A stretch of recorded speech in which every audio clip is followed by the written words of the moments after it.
And we'll remind everybody, if they're catching us on the replay here, this is just a simple 20-second lead-in. Just let some ads play and things like that. We're waiting for some eyeballs to show up as a little icon in the upper left-hand corner of our screen. But otherwise, it's 7 p.m. on a Thursday night, or actually it's 7:04 p.m. on a Thursday night here in the Central Time Zone. We're a few minutes behind, but there's reason for that. But if you're watching us for the first time, I'm Grant Tommy. I'm straight SIXFAN on YouTube. I am the SIXFAN of this joint operation, which means this gentleman over this direction. Nope, the other direction. Dang it, I thought I had that. Yeah. Come on, man. You'd How think. long have we been doing this? Anyways, that makes me the car guy of the Car Guy and SIXFAN show. And we also want to remind everybody that the Car Guy and SIXFAN show is powered by the Get Out and Drive podcast, in which I am a co-host of.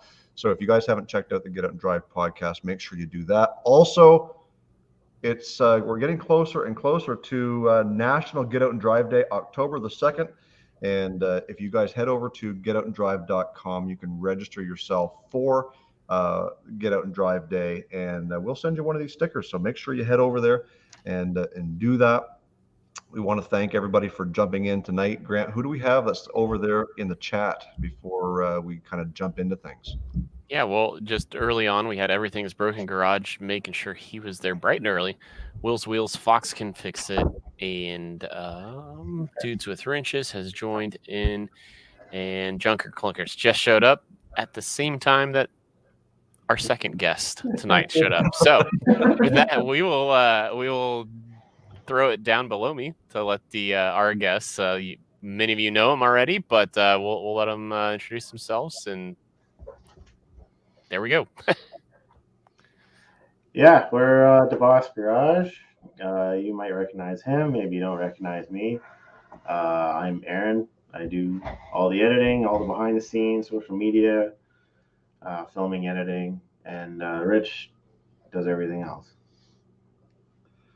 So yeah, all the stuff in front of the camera, all the dirty, gross, frustrating stuff. So first of all, guys, thank you so much for agreeing to be a part of the Car Guy and SIXFAN show. For a second go around, we're classifying this season 8 as our greatest hits. And basically by popular demand, you guys were asked by our followers to see if we could get you guys back, because I had such a good time the first time. So thanks for doing that for us. Yeah, thanks for having us. Yeah, it's been a while. How long ago was it?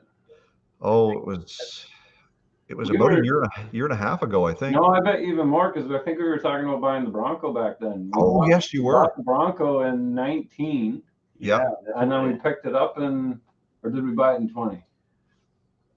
We bought it in 20 and then picked it up in 21. Yeah. Well, we were talking about it in 19. Yeah. We were talking about that. And I guess before we go any further, Rich, congratulations on getting your CLD.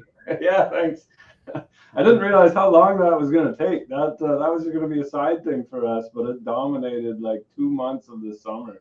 Unfortunately, it's a big deal. So it's more strenuous in Canada, I think, than it is in the United States. So it's 103 hours of training, and then you got to go take the course or go for the exam. Yeah. So I was watching I don't know if it was 60 Minutes or something, one of those type of shows, when they were talking about the Humboldt accident.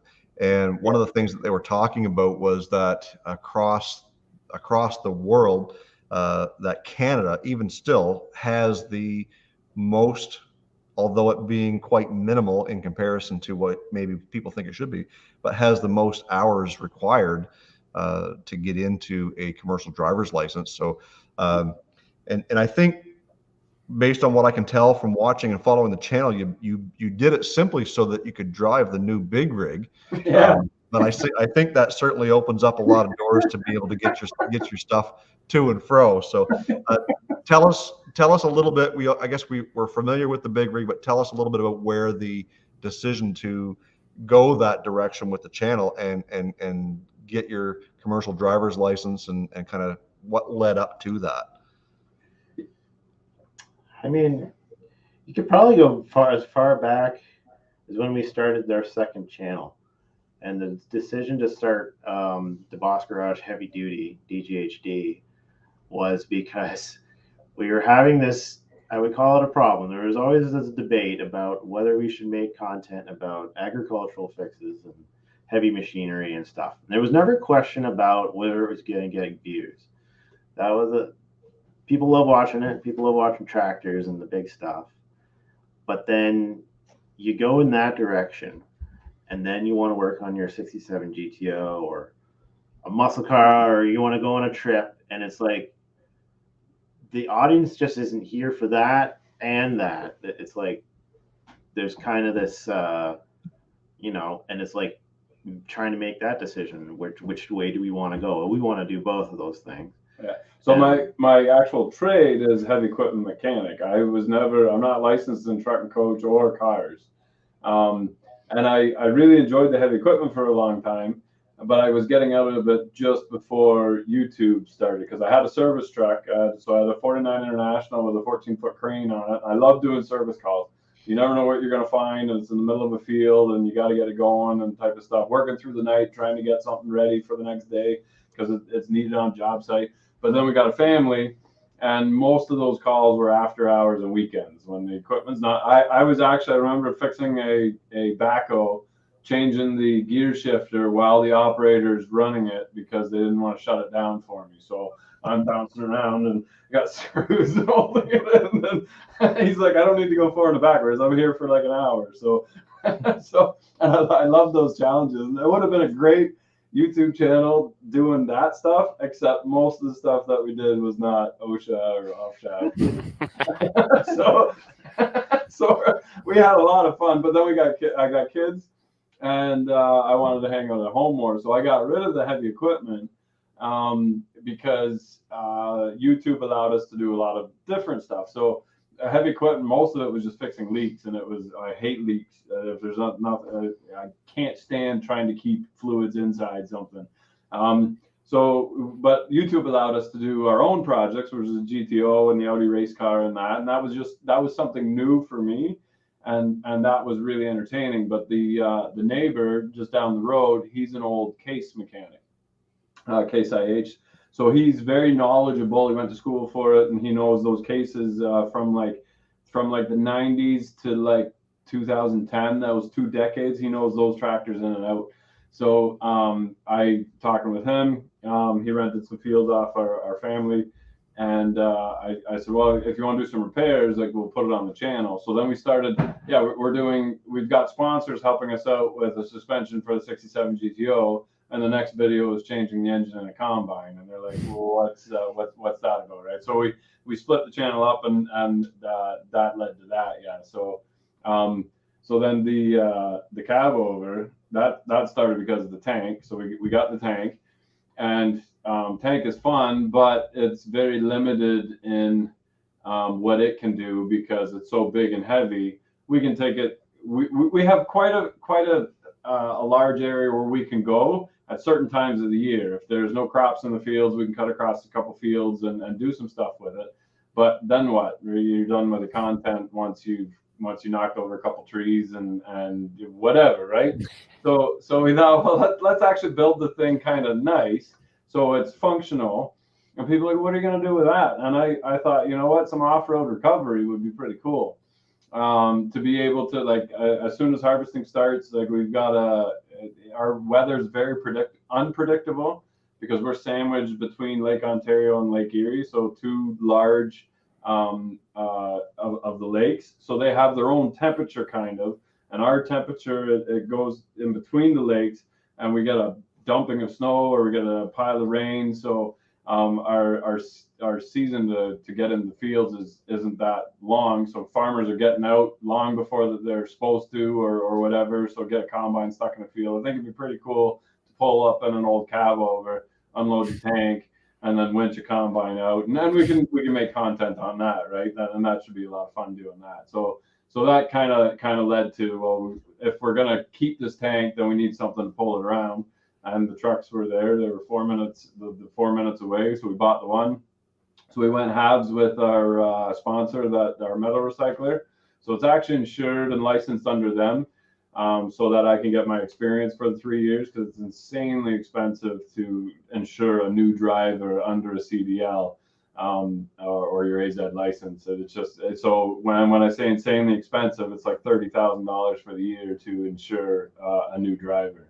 So which is I don't know how they can make that legal. It should be innocent until proven guilty. It's like if you mess up, then yeah, your insurance should go up. But if you're a good driver and your school says you're a competent person, it should be cheaper. But it is what it is. So.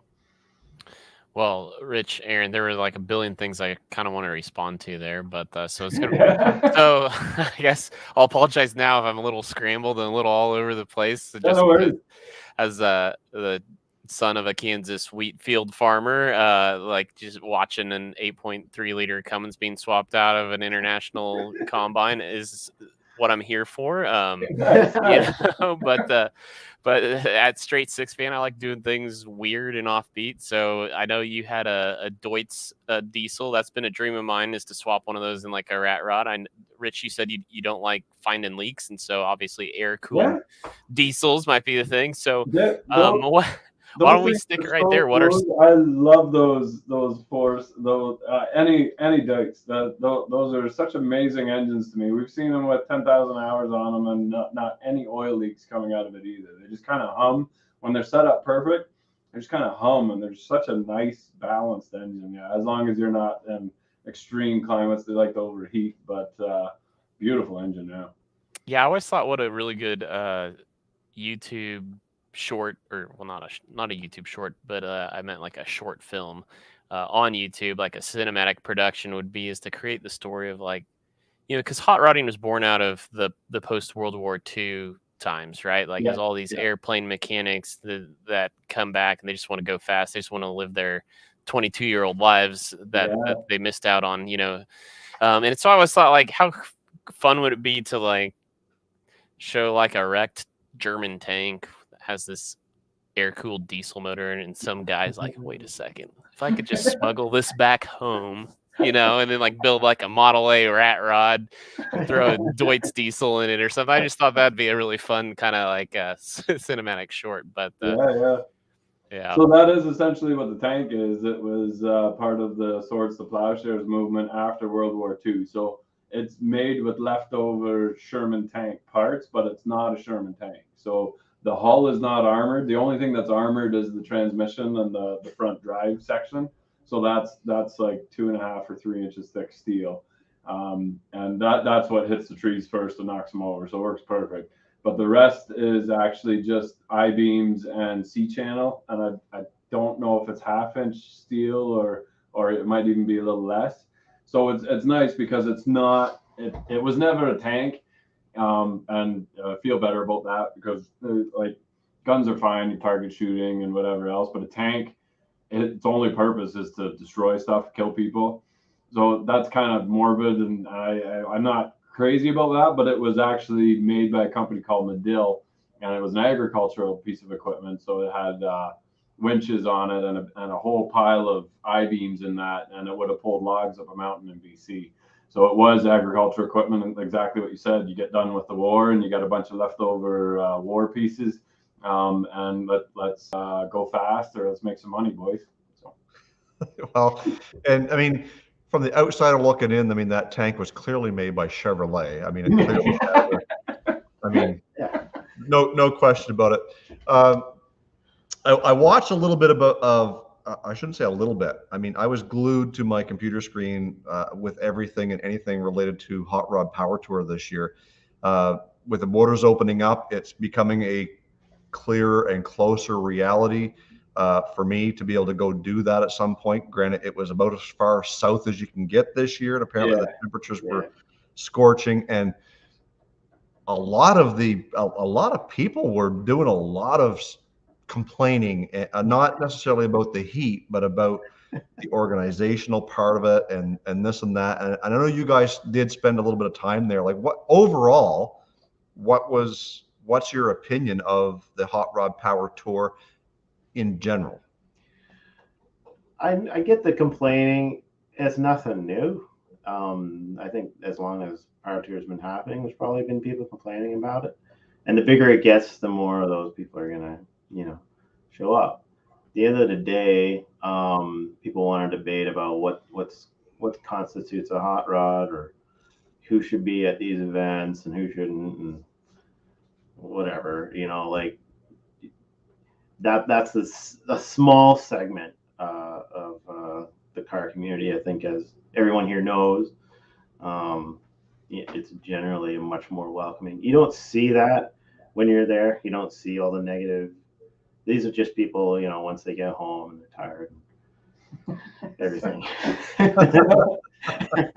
While you're there, it's a fun time. It's a lot of fun.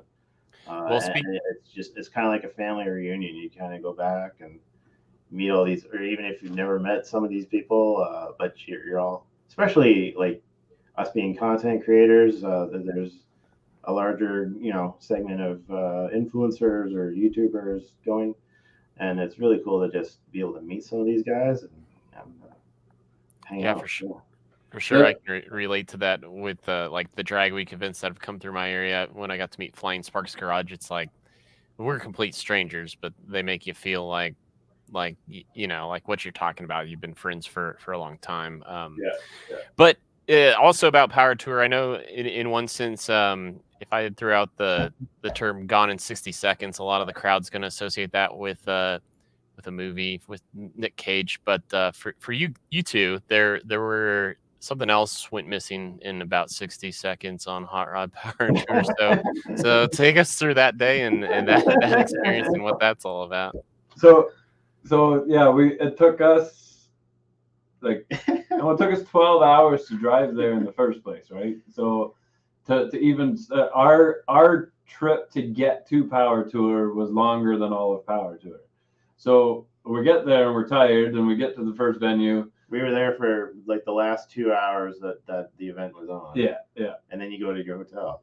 So yeah, so we're talking to a bunch of people, and we're like, "What hotel are you at? Where are you?" And they're, what hotel was it?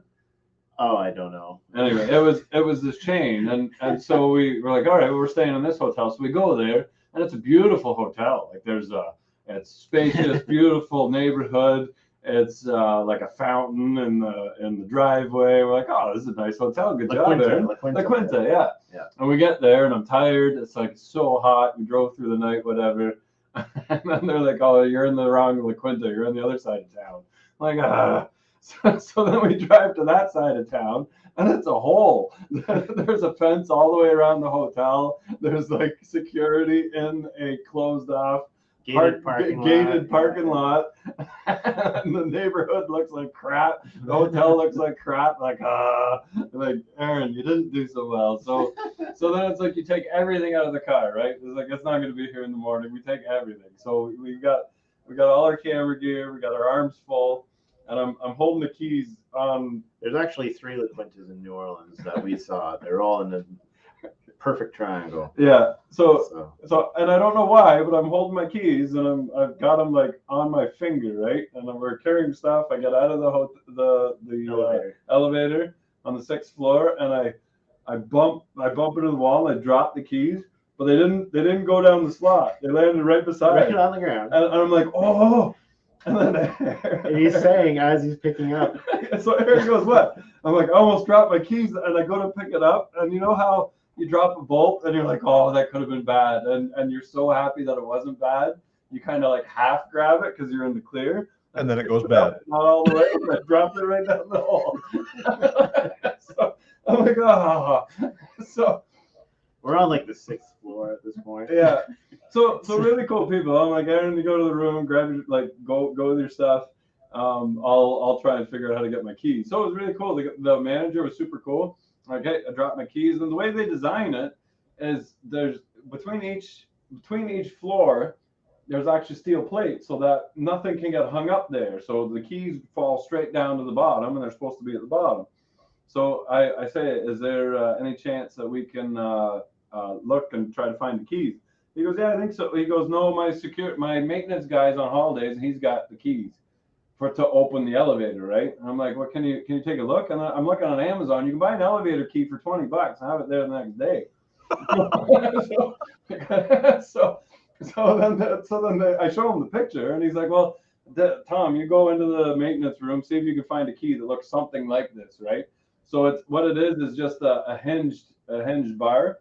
So you stick it through a hole in the elevator, and the hinge flaps down, and then you spin it, and it like grabs the hook that keeps the two elevator doors together, and then you can pry the doors open. So you take the elevator, you put it on the second floor, you lock the elevator so nobody can use it. That way it's up. Then you unlock the doors, and then you can climb down in the basement and find your keys.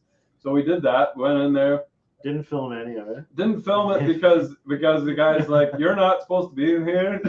There's a lot of rules against our guests crawling around in our elevator shafts. So he's like, "You're not allowed to film this, but you can go. Just know that if you get hurt, like we're not responsible." So Plus, it would have been a little suspicious if we showed up with cameras saying, "Hey, we dropped your keys in the elevator." Yeah, but I spent 40 minutes looking, almost an hour. We went to each floor and tried to find. I could not find those keys. They landed somewhere, but they did not make it to the bottom of that the elevator. But we figured out. I know exactly how elevators work now. It's really cool. Maybe we'll build one for a good time. Yeah. So then we had to hotwire our own car, steal our own car in a very sketchy neighborhood. So if we got pulled over, we're definitely going to jail. So then we went the excuse. They cut us a couple new keys. It wasn't no big deal. It was a lot of fun. They showed us how to hotwire the car and how to take the ignition solenoid out and figure out the tumblers and how to cut a key and whatever. So we got the whole tour on how to break into a car and make your own keys and make it legit, man. Well, see, the benefit of being in a place that there's like 3 different names of this one brand hotel is that when they say, "Oh, well, you weren't supposed to be," oh, no, that was over at the other La Quinta, no big deal. If we would have done it at the nice La Quinta, there's no way they would have let me into the elevator shaft. I don't think there was an elevator. Everything was on one floor. It would have been fine. Yeah. So all you want to do is go to your air-conditioned room and go to sleep. And you're like, So I've got a hypothetical for you, and I've been wanting to ask this just simply because you guys, being a Canadian YouTube, channel and content creators, is do you ever think that there would be of interest of a hot rod power tour type event within Canada? Like, is that something that you think you could see happening, or do you think it's just a waste of time because the US kind of has already covered that market and they do it so well? I don't know if it's a market question. I think there's definitely interest. I think the bigger question is, what's the route going to be if it's not going to be all highways? Because from here to Ottawa, yeah, it's pretty boring. But I asked the guys on Power Tour Tour, why do you guys keep doing this route here? And it's always the Midwest. It's always the Midwest. And the answer is, it's where the most money is, because those are the people building the souped up cars that want to see other souped up cars. They're going to spend more money building cars. So it's gone, not that it's corporate, but that was the answer that we got. Because it's like, well, I always thought that Power Tour started where the last year stopped, and it went through all of the United States. I'm sure you can skip a couple states in the middle that are just flat and boring. But I'd love to. Careful. Like Kansas. Yeah. I'm just saying. Even though it crisscrosses Kansas a ton. Saskatchewan, I'm not gonna lie. It's like I wouldn't go to that. It's like have fun, boys, but. To do out east, Nova Scotia, and all through the mountains, especially in like a fall when the leaves are turning, and that 100%, I'm in.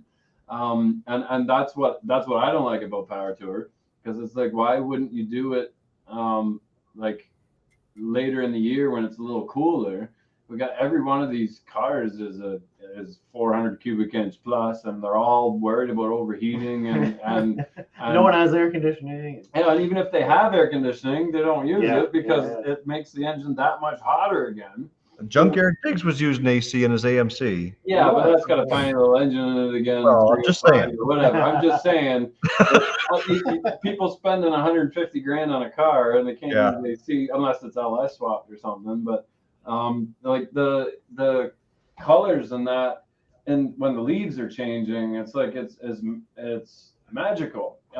This year the stops seem to be farther away from each other too. I think people. Well, we also didn't make it down to the Florida location. That might have been nicer.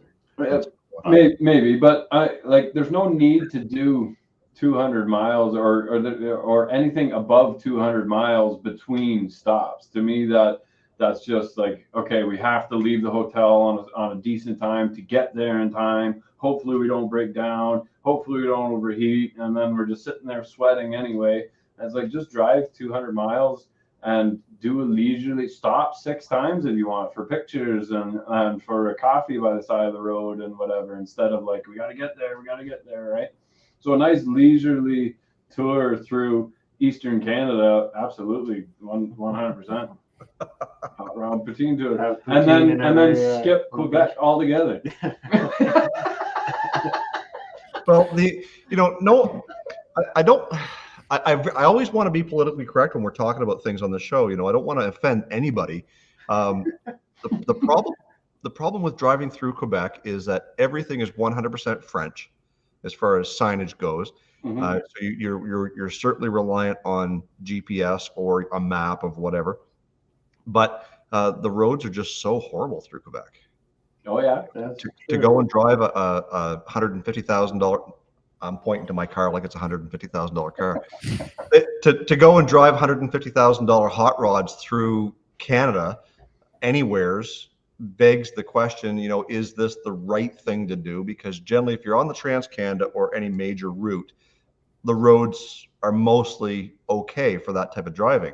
You get on the old routes, like the coastal routes or different trails or this or that, and you're dealing with secondary highways that aren't kept up as well as the main drags. Oh, yeah. And even though you can see the most beautiful coastlines here where we are in New Brunswick and head into Nova Scotia, the Cabot Trail, and over to PEI and the coast, yeah, that's all fine and dandy. But there's a fellow that's in our chat right now. Everything is broken garage. He's from Newfoundland.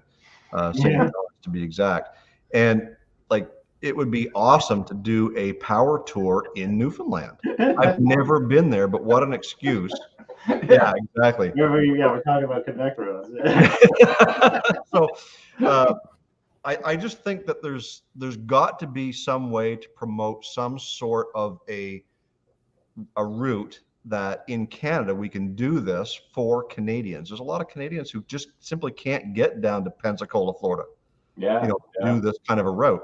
Like you said, you spent more time driving to get there than you did the entire route. So I don't know. I think there's an opportunity for somebody. I say somebody because I don't ever want to be the one to make the decision or start organizing.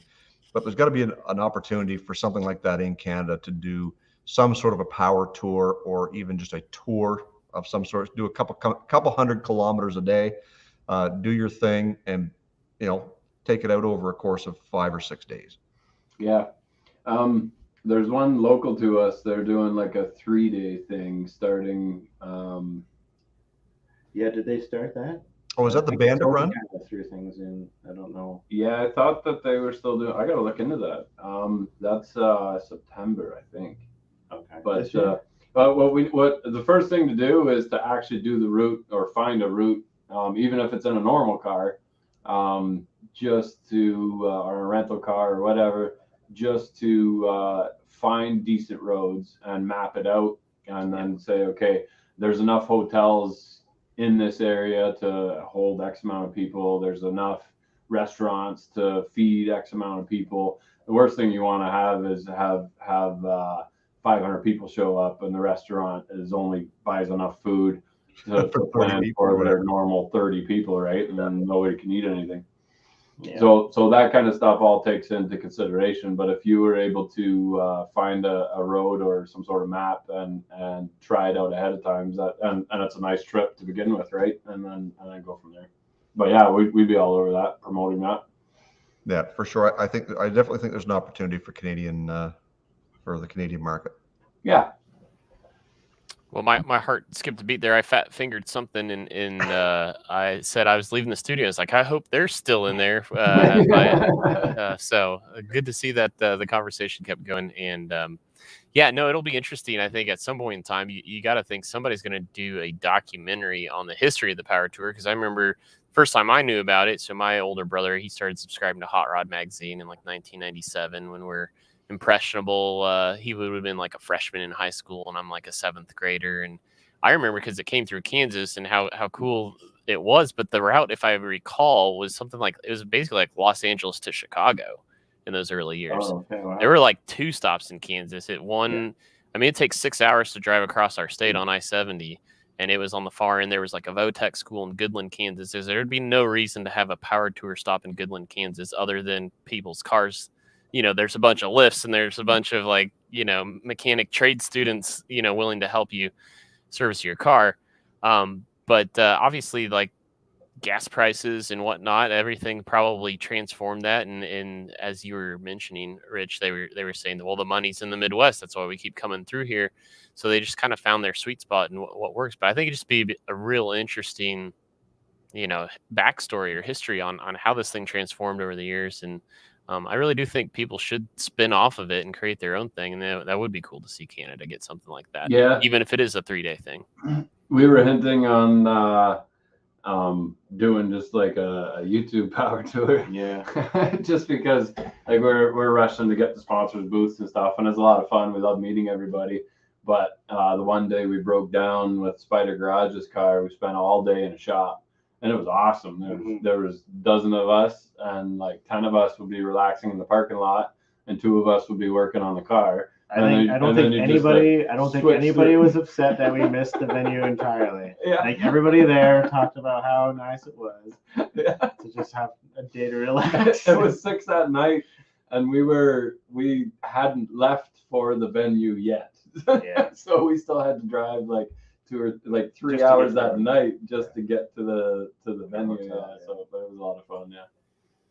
But I could even see, I mean, I'm sure this is just the next level of logistics, but I could see a event going for a long time where it's like, maybe it's one route, but because of where you guys are and because of like what all's in like Ohio and things like that, like Summit and things like, but just a back across the border back and forth. One year, the route goes north and everybody ends up in Canada. And maybe the next year everybody starts in Canada and, you end up somewhere, I don't know.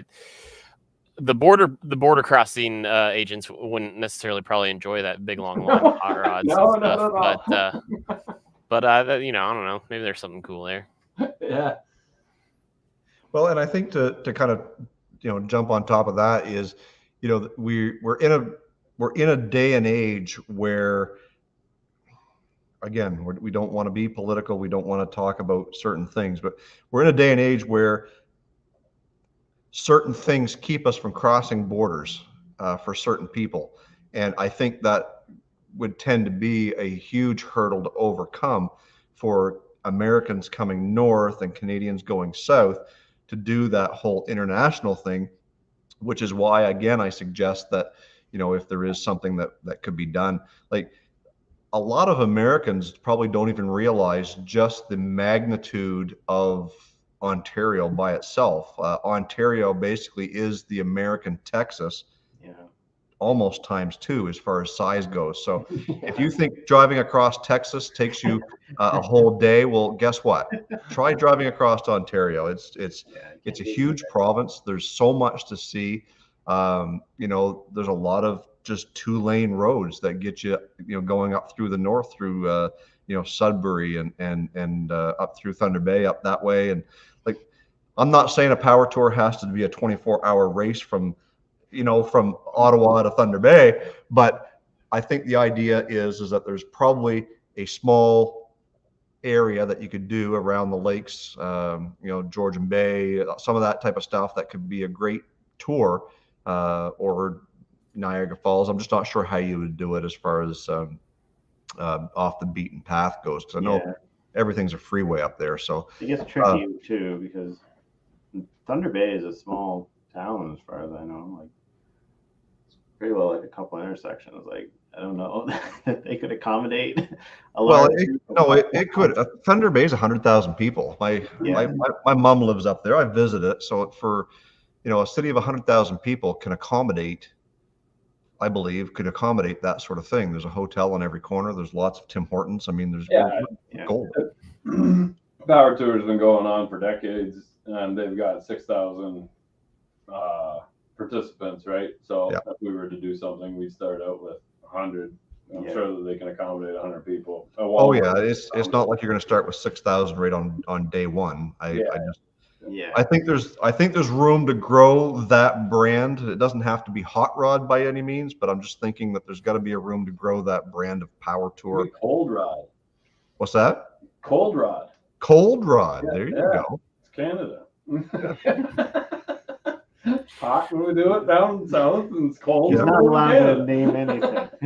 Here's how we market that. We say, okay, are you worried about overheating on hot rod power tour? Well, guess what? You come to Canada and we guarantee block heaters at every hotel. I was gonna say, do you put freeze plugs in the goodie bag on that one, so you can fix that in the park? Coolant or water? That's like the first question. Is like, you're running actual coolant or just water?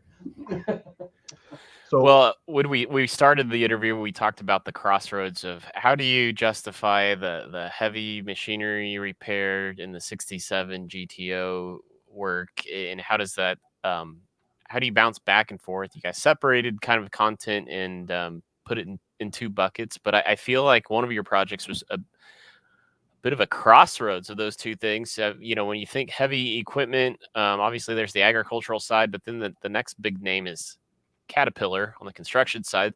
And being a former OBS owner myself, you guys, something possessed you to land a Cat diesel in an old F350. So what was the thought process behind that, or where did that wild hair come from, and where's that build at now? Well, it started with DeBoss, I guess. You sold DeBoss to a guy in California, and then he had questions for you, and you ended up following him. Right? Maybe, yeah. So the DeBoss was that voice recorder that attaches the tape measures. So we sold those. So yeah, a guy in Riverside, California, bought one, and I ended up chatting with him over Instagram, or he tagged me in it. Hey, I'm using my DeBoss, so I followed him, and then he had this crew cab for sale, and we were doing a lot of Chevy stuff and a lot of. At that point, we were kind of looking for a Ford project because we kind of earned this notoriety around hating Fords. Although people just take one sentence or phrase and run with that. I don't think Rich has ever said he hates. No, I the whole brand. I hate working on the 5.4 valves and the 6.0s power strokes and the 6.4 power strokes. Those were terrible engines where it's expensive to maintain. It's even more expensive to repair, and it's just like I wouldn't do it as an owner. And then when I have to bill somebody to repair it, I'm like, look, your bill's like $8,000. I'm sorry about that, but and I'm barely making any money because these are all the parts that were involved in just getting your truck back to where it was yesterday. And I just avoided working on them altogether. And that's where I got that. I hate Fords. So I don't hate Fords. I hate the newer stuff, but the 6.7 Ford Power Strokes are great engines. The 5.0 Coyotes are fantastic engines. They sound mean, make great power. It was just that little decade there that I couldn't stand because that's all we worked on. So then we ended up buying this crew cab Ford, and he what a steal. Back then I feel bad. I almost want to send them more money, but we paid $4,000 for that truck. And don't worry, he's not watching. Yeah. So he really did like the truck. So a fantastic guy too. We always talk to him whenever I have updates. Before anybody else sees it, I send him pictures like, hey, I'm still plugging away, and this is what we're doing. So yeah, we drove that home. And we were going to do a power stroke in it, just another 7.3, but by the time we got home, the question of why would we stick an engine that came in this truck in the first, you could buy it with that engine, not with the newer style power stroke, which is what we were going to do. We weren't going to put the IDI in there, so we were going to put the newer one in, but even still, Then at the scrapyard, when I went to go look at our parts truck that had the 7.3 Power Stroke in it, I was like an 02. That was the year we were going for. 02 had the strongest connecting rods and the best engine overall. We had a truck there, and then it was parked beside a school bus, and the owner of the yard came out and he's like, that thing's got a cat in it, why didn't you put a cat in it? And at that exact minute, I'm like, yes, why don't we put a cat in a 350? So that's all the thought process that went into it. It took a whole 8 seconds to go, yeah, you're right, we should put a cat in there. So we took the school bus home instead and put that in there. Now, that was the right project at the wrong time, which is always how it happens. We were still deep into other projects, so we stalled by getting our engine builder to rebuild it and do all that. It took him a year to rebuild the engine just because he was doing it on the side. So that was perfect for us. I drove it around the 460 in it through town and whatever. Still loved driving the truck. Then we started digging into it full tilt about a year and a half ago, and I'm just I need about 2 full weeks on it yet, and we'll be driving it at least out of the shop on its own power. So the whole wiring harness is scattered apart, and learning lots about CAN buses and Power Strokes and how they need the transmission controller and the gauge cluster and the PCM and everything else plugged in before it'll even let you think about turning the key on. So we're getting there. It's not as easy as I hoped it would be. Running into some issues there, but figuring it out. So we did cut the whole firewall out of the 2008 or 2010, or the same year, and welded that whole firewall into the 93. So the theory behind that is it would have all the mounts for the updated dash, and then it would have all the mounts for the HVAC and all that. So I want the 2008 wiring harness just to control the wipers, the lights, and the HVAC, the trailer controller, all that stuff, the interior lights, all of that is going to be 2008. And then the Cat and the Allison both have their own controllers, and they just need a couple powers and grounds to get it running. So I could just hotwire the engine and the transmission and take it for a drive down the road, and it would be perfectly fine. All the gauges we're doing with a Holly dash. So Aaron built a really nice custom dash that's able to monitor way more than a normal dash would. So we're doing EGTs, air pressure in the tanks, 2 fuel tanks, TAC, speedo, EGTs, boost, and then a couple other sensors on top of that yet. So one gauge is inside another gauge, and it's beautiful. So we don't have to have any of the Power Stroke stuff working, and all I need is for the Power Stroke to just turn the ignition on, and then that's it. I'm done with that. But that's even a challenge, just trying to get that sorted out. So we're getting there.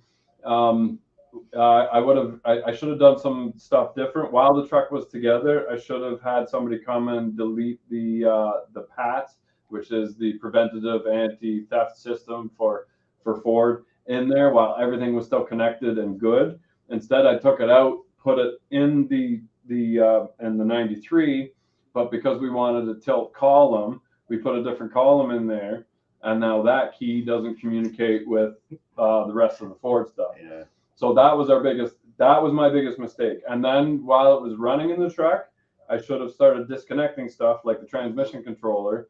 Will everything still work then? And if it doesn't, then I got to keep that in mind, and I got to hide the transmission controller somewhere and just leave it plugged in. And if I unplug certain sensors like the crank and the cam from the engine, is that going to throw a wrench into things where Ford's like, hey, your crank sensor's not plugged in, I'm not even going to let you turn the key on, that type of stuff, right? So a couple things I did backwards, but back then I'm like, I'm not worried about this right now. I just need to get the engine in, have it fit, have all the plumbing and that sorted, and then I'll worry about the wiring afterwards, because all the wiring that I've ever done on the GMs and that has never been an issue. It's just like the wires are super easy. Like I always do what you can't change first. So like engine mounts, transmission mounts, because that's where the engine has to be. You can't change that. And then put the radiator in. It's like the radiator has to go here because that's where it is, right? Now wherever the engine is, that's where that goes. Then you do your plumbing. You can run your intercooler piping and your air breather and your hoses for your radiator and all that. You can kind of manipulate that to do whatever you want. And the last is the wires. They're super flexible. You can put them wherever you want, right? So the wiring was the last on my mind, but hopefully I don't have to buy another complete truck so I can start over. But 6.4 Power Strokes are super cheap, a couple grand. You got a parts truck because all the engines are garbage. So well, and there's lots in the junkyards anyway. there's lots of Moving on. Well, you don't drive the 6.4, do you, Grant? Yeah, that's one of the reasons why, though, people tune into DeBoss Garage is because you guys, there's no manual for what you're doing, especially with that truck. Yeah. So you're learning, what you should have done, what you could have done to make things a lot easier. And again, people are watching it and tuning in to your channel specifically because nobody else is doing this. Yeah. And I think people are looking, other YouTubers, including myself, including Grant and some of the guys in the chat, we're all looking for that. What can I do that's different and stand out from the crowd? And I think that's exactly where you guys are going with that project. I want to step back for a second and just talk a little bit about you had mentioned you don't hate Fords, and kind of build on that comment, because you do have a series once in a while that pops up on the channel called Everything Wrong with X. And you've taken different engines, you've torn them apart just because you knew that they failed at some point in time. So let's tear it apart and let's find out what caused it to fail and what might be the Achilles heel of a certain particular engine. You've done a 5.0 out of a Ford. You've done the OM606, the Mercedes diesel, which is what put me on to the Mercedes diesel. And then you've got Ryan from Everything's Broken Garage, who keeps pounding that in my head that I need to get one of these Mercedes diesels and put in a project. Maybe the truck, I don't know. But at the end of the day, if you're not doing something that's, that stands out, then you're just going to run stale maybe. And I think that's kind of what's brought DeBoss to the level that you guys are at. You keep breaking that mold, and so when you decided to do the Everything's Wrong With series, why did you want to do that? Why did you want to bring failed engines to light for people? Well, I think the naming convention kind of just came from the first one we did, what I think was the 5.4. Yeah, I think that was the first one, and he was like literally just in the middle of a repair, just a swap, and just had this massive rant. I was like, let's clip that and make that its own thing, and I just put the name there, and then I was like, just kept that naming convention because it worked, but also I think it worked for a couple things. I think people are curious what you're going to say, obviously, but there's a lot of people that assume that we just hate, or we're just there to hate on everything, and we just whatever. But that was never really the intention. It was education. It was if you're going to buy this engine, you should know what to look for when you're going to buy it, or if you're working on it, you should know what, if it's broken, maybe you want to know what's common issues. So that was, or even use it as a bargaining chip when you're buying it. Yeah. It's like, look, that one-piece drive shaft in the F-150s, that pissed me off because they put the hanger bearing behind the U-joint and they weld the U-joint in place, or the yoke, so you can't replace a $30 hanger bearing, and they make you buy $1,000 drive shaft. So when we made the video, there wasn't too many companies out there making aftermarket drive shafts, right? So if you were to go and buy an F-150 and you were to crawl underneath and say, look, like, I know you want $8 grand for the truck, but this hanger bearing is just about on its way out. I know it costs about $1,000 to fix. Like, hey, like knock $800 off the price, and that was our intention. It's like, oh, okay, yeah, like it does tick more than normal, or it has more blow by than normal, or it does leak out of here or whatever. It's like, and that was always my thing. If you're buying new vehicles, that's fine. But if you're buying used, be educated in what you're buying, because you might be buying something that's going to cost you a lot more 6 months down the road, or 2 months down the road, or whatever. So. I think a lot of people see just the Ford videos where we bash on Fords, but really nothing's off limits. That was never, we were never on a witch hunt for any particular brand or company. But I mean, people are gonna find what they find and not find what they don't want to find or care. We did that brand new 2020 GM truck review too, and that was the only new review that we've ever done. The first and the last. Well, no. So it's interesting because GM only wax coated their frame, and it was bare steel underneath. So it was 2020. It was a 2020, and we got it in the spring of 2020. So it had something like 15,000 kilometers on it, something like that, because it was a demo vehicle through the winter. And we were the first ones to put it up on the hoist, and it was rusted. It was rusted terrible underneath there. And I said, like, this is pathetic. Like, I wouldn't buy this. Like, this, like, you can't even paint it because first you got to get rid of this wax garbage on there, so the paint's not going to stick. And then as soon as you put your fingernail on it, like, you scrape it, so any stone or anything that's going to hit that is going to knock the wax off, and it's going to rust. So I said that in the video, and we got a response back from our contact at GM, and he goes, that was one of the best reviews we've ever seen. Like, GM needs to be called out on it once in a while. We appreciate your honesty. That being said, we never got another vehicle. He did offer. he did offer a couple cars. He offered us a Cadillac car and some other car, but it's like it doesn't really fit our channel. Yeah. Like we need trucks. We need something heavy, and then we did have a 1-ton lined up for something, but then COVID hit and that didn't end up going through. So, and again, it's like I don't understand all these car reviews. It's like, yeah, I get it if you don't want to. So our good Saturday when we went to school is my buddy and I would just go to dealerships and test drive the fanciest cars that we could. We go in and do this bogus story. We tell the other person what the story had to be. And it's like, okay, you just broke up with your fiance. She gave the ring back. You spent like $8,000 on this engagement ring. You got your money back. You got $8,000 for a deposit on a car, and you want the most expensive. You want that truck. He's like, go. And he had to sit there and he had to come up with this all-out lie to the salesman to try and get the keys so we could test drive cars, right? And I see a lot of every one of these car reviews. It's like, oh, the infotainment system is fantastic and it's very comfortable and I can see out the windows. I'm like, if you're gonna blow 40 to 80 grand on a vehicle, test drive it and you can find out for yourself whether you can see out the window or you like the buttons or it's comfortable. Is that why wouldn't, like, you don't need me to tell you that it's comfortable. So we were gonna do reviews on stuff that you don't think about. It's like, oh, this truck has grease fittings, this one doesn't. This one's got a drain on the transmission pan so you can change your fluid, this one doesn't, so you got to drop the whole pan. And like stuff like that would be interesting to me. It's like, oh, these U-joints are greasable. It's a 1-piece drive shaft, it's a 2-piece drive shaft, stuff like that. So now we're just, if the opportunity presents itself. Well, no, so like we did the Ford Bronco. But we'd like to do used reviews.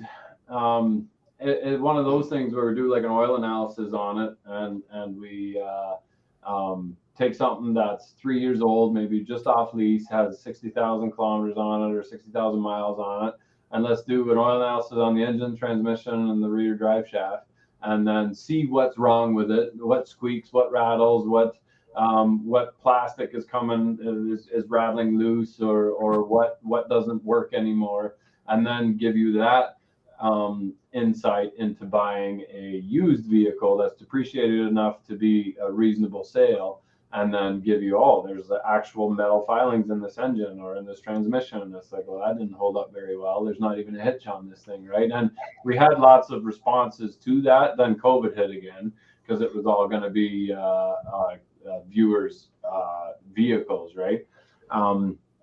So we might get into that again. We might do some of that. It's just time to, it all takes time to to be able to do that stuff again. But we'll probably get into those types of reviews again. But as for new vehicles, there's enough there's a with lot of new competition, vehicles. Yeah, and then you end up just harping on stuff just to kind of stand out. And again, what the worst, like everything wrong with, but it's not. And it's like, well, I'm just telling you that it has no grease fittings. I'm not telling you that's a good or a bad thing. And the way grease fittings work, if you grease it, they'll last longer. If you're bad at greasing it, a sealed grease fitting will actually last longer. So it depends on what kind of person you are, right? But anyway.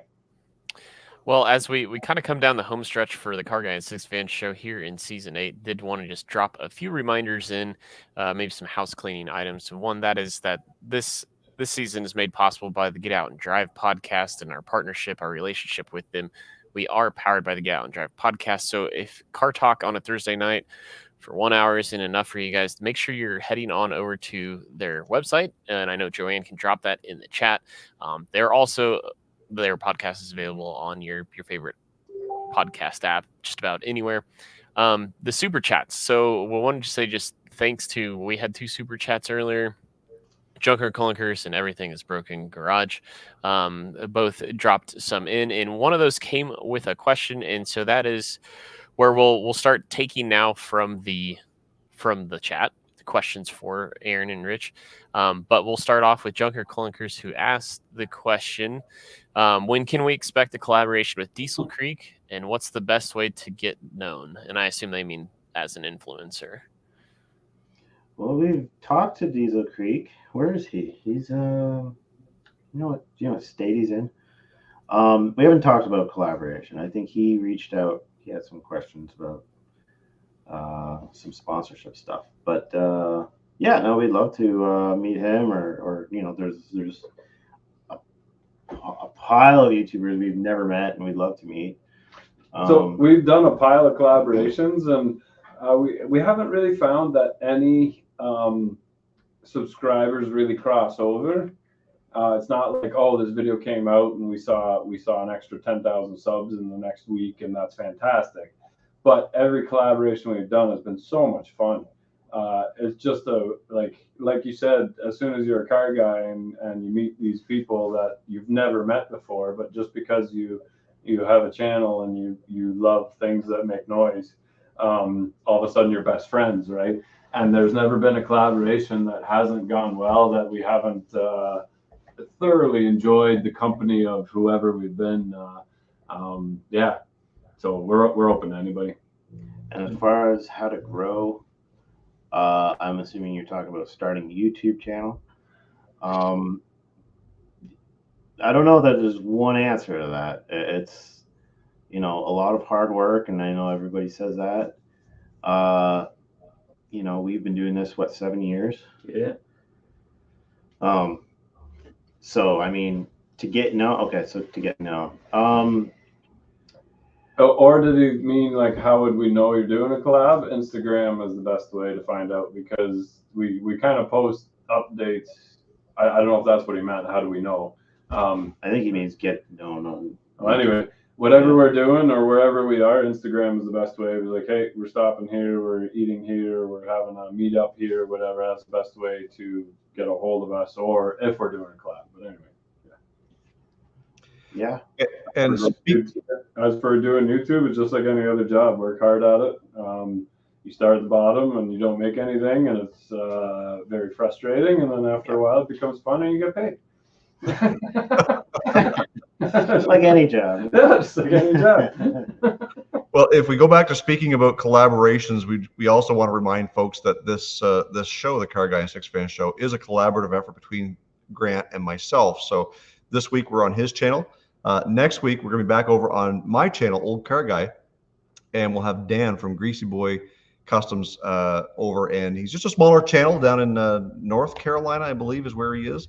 And anyways, we're going to have him on the channel asking all kinds of questions about everything that he's doing. And, I think it's going to be a great opportunity for him to get to see some new folks. Also, we got a question from Fox Can Fix It. Any future plans for a tractor trailer cab over ramp truck? That would be awesome.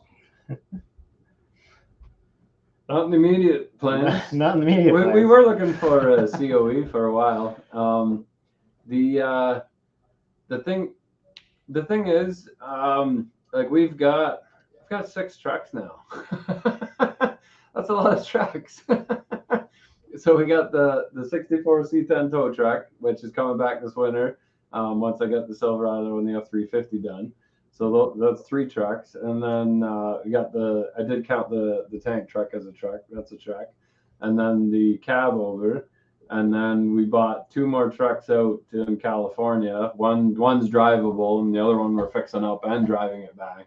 So yeah, there's 7 trucks. So we don't really need another truck.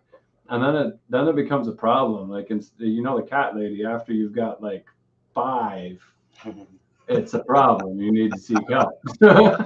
So I share the tow truck with our good friend over at Tuesley.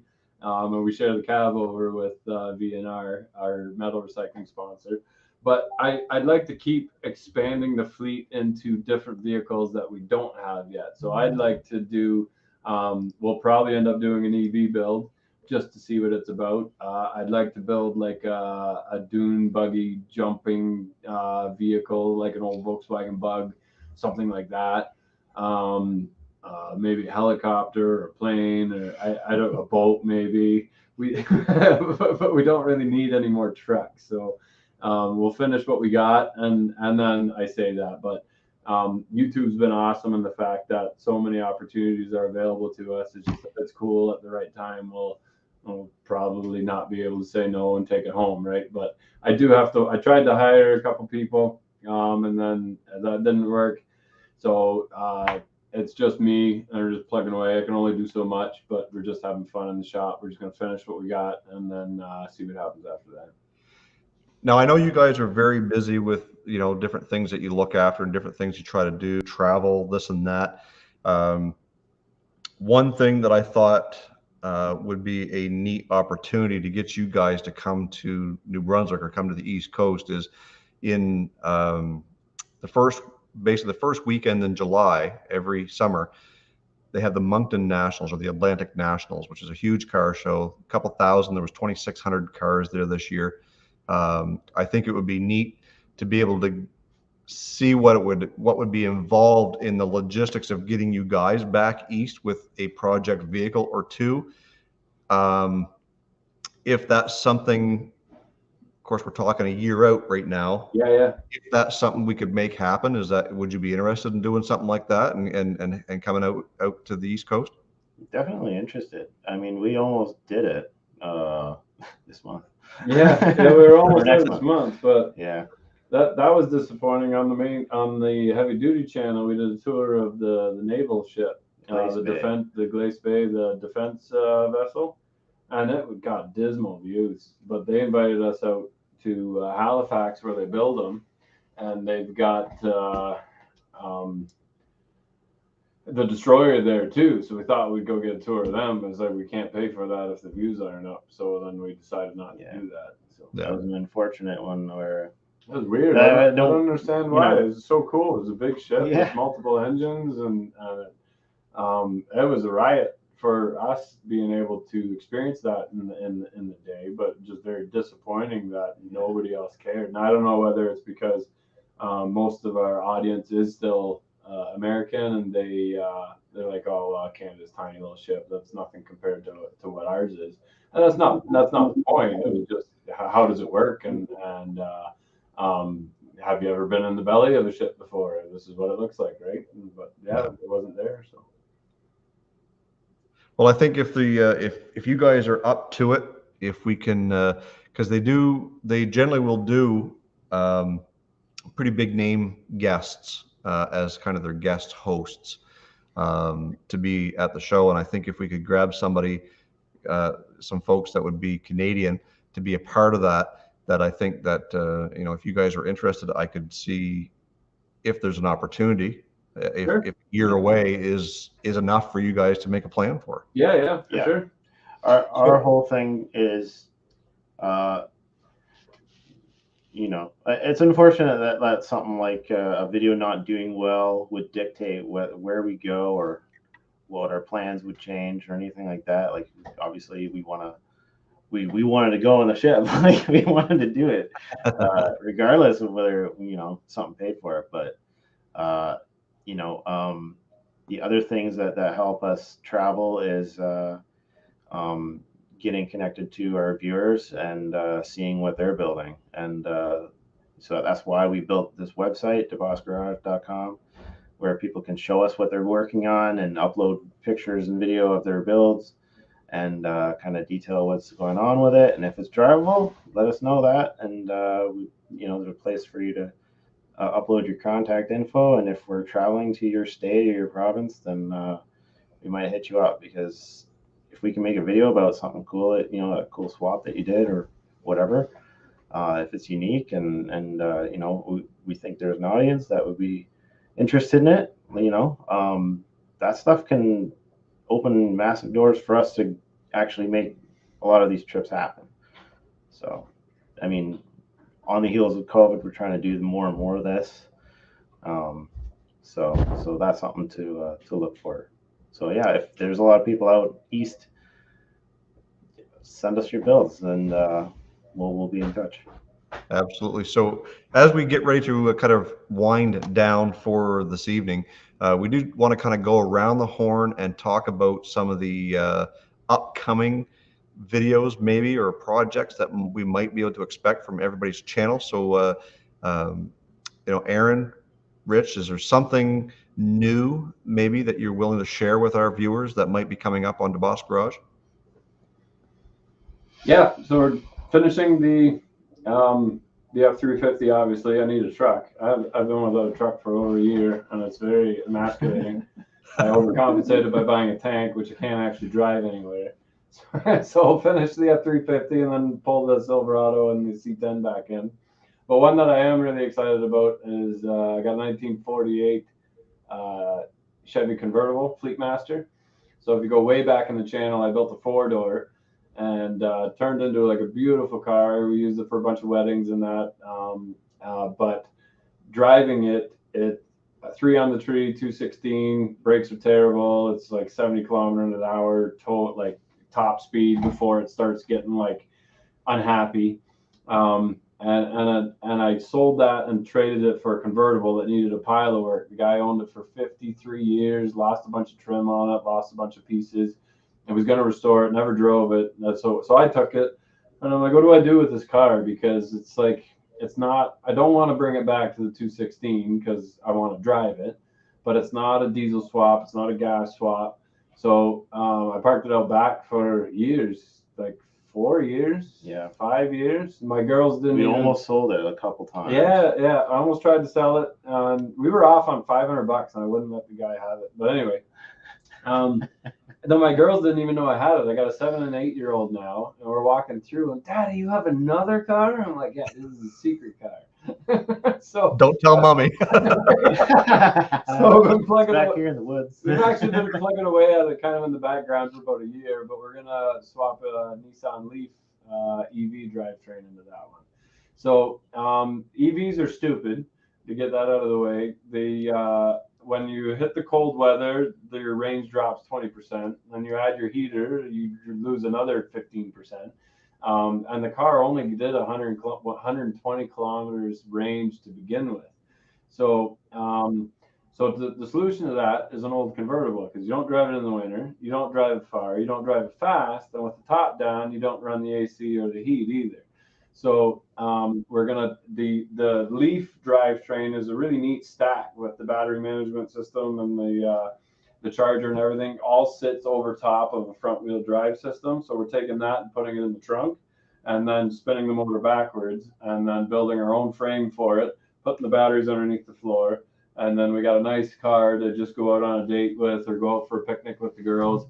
But that one is going to be a very top end build, where it's going to be prettier than the GTO by the time I'm done.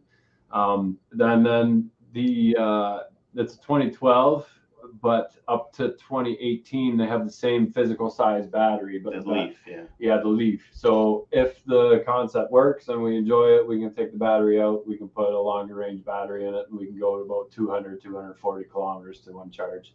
So that one's going to be a wild build again.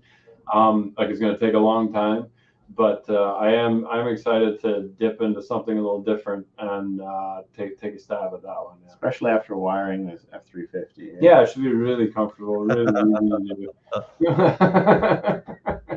So for the metric conversion on that mileage is roughly about probably 125 to 150 mile range on those things in case. On the newer battery, yeah. Yeah, for those batteries. But it was down to like 60 miles on the degraded 2012 battery. So 60 miles is only 30 miles because there's no fast charger anywhere within us. Yeah. So if you're driving somewhere, it has to be 30 miles or less because you have to make it back home again. And then it takes 13 hours to charge on a slow charger again. EVs are stupid. Yes, I agree. I agree. But you talked about it earlier too, you know, if there's traction in those videos that pay the bills, well, you know what, we got to make some EV videos at some point. Well, we were nervous about releasing it at first because like everybody expects diesels and tanks and stuff, and that will always be on the channel. That's why it'll still be snuck in between the C10 and the Silverado getting finished up.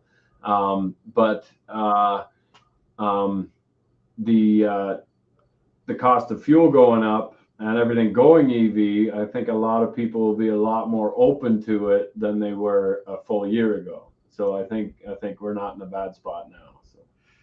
Grant, what can you tell us about what's coming up on Straight SIXFAN for the future of Lori G-Pre? Yeah, well, I'll keep it brief because it's pretty predictable, but it's just more interior work. So it was a disaster interior, so it's taken a lot of time to get through it. But Jason, what do you have coming up on Old Car Guy? Well, we've got I've had to. I didn't have to. I shouldn't say I had to. I sold one of my project vehicles, so we'll be revealing in the next upload what vehicle that was, and it was to a YouTube subscriber. Somebody who's been following my channel almost since the very beginning, since I started this almost 4 years ago. Nice. So that's pretty cool. We're going to get to meet up with him, and so he can take delivery of one of my prized possessions. Aaron, Rich, thank you so much again for taking this time out. This is probably our longest episode we've ever done, 1 hour and 12 minutes. Oh, wow. But when the conversation is good, we want to keep it going because I know that there's a lot of fun in talking about some of the stuff that we do. And when you have common interests, well, you just talk because that's what we do as car guys, right? Yeah, thanks for having us. So at the end of the day, like I said, this is a collaborative effort. Next week, we'll be back on Old Car Guy, my channel, and we'll have Greasy Boy Customs. Dan will be over there with us. And make sure you tune in to the Car Guy and SIXFAN show, 7 o'clock Central, 8 Eastern. It's been a blast so far. Season 8 has been fun having some of your favorite guests back on these channels and back on the show to talk about what it is we love to do. So Aaron, Rich, thanks again. Everybody who's been in the chat, thank you for joining us. And we'll see you next week on the Car Guy and SIXFAN show over on Old Car Guy. Stay focused on the windshield, not the rearview mirror. We'll see you next week.